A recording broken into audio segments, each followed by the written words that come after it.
Hi and welcome to another episode of Elevate TV. I'm Dan Carlin and today we're joined by Elevate physiotherapist Matt McCutcheon. G'day Matt. G'day Dan. Thanks for coming in. Look, everyone that I know who works at desks for long hours, including myself, ends up suffering from either headaches, neck pain or back pain. Why is that? You're absolutely right. That happens really commonly in office scenarios where people are sitting in the same postures for the entire day. They essentially load their joints in the same way without rest for continuous periods of time.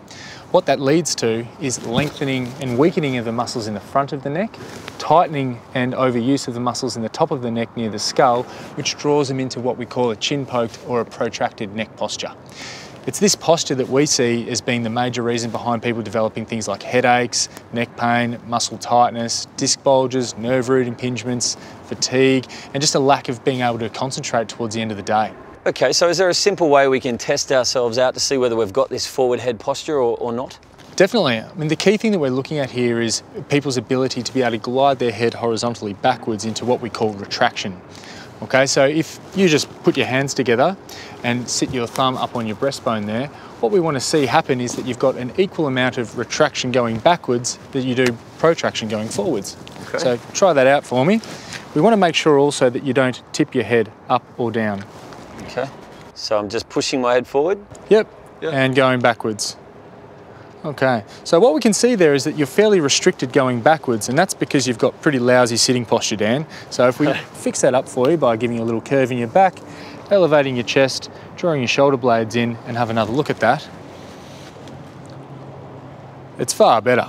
Oh, that's much easier. Much better. Yeah. Okay. Now, despite those corrections, still you've got much more movement going forwards than you do backwards.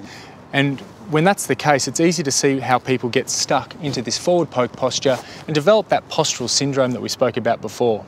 Okay, so if we want to undo the effects of that forward head posture, what sort of movement or exercise can we do?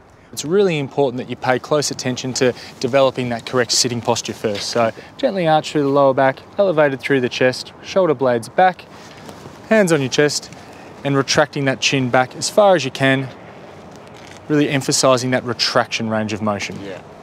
Okay, cool. And how many times a day would we do that, Matt? We want to be doing 10 to 15 repetitions, 4 to 6 times a day. Okay, fantastic. So I know some people are a little bit funny about new movements if they've had neck or back injuries in the past. Is there anything that they need to be careful of? Yeah, rightly so. There's 3 key points. Basically, the first one is that it's okay to nudge into stiffness, but we don't want people pushing into pain. Secondly, if people have had a really nasty neck injury in the past, it's advisable that they seek the advice of a health practitioner first. And thirdly, if the exercise is painful, if there's too much tension or it just doesn't feel right, well then it's advisable that they see a movement practitioner such as a physiotherapist, a chiropractor or an osteopath before they do it. Great advice, Matt. Thanks very much. So there you have it, guys. With just one simple movement, you can undo the negative effects of sitting and have less pain and feel better while you're at the work. See you next time.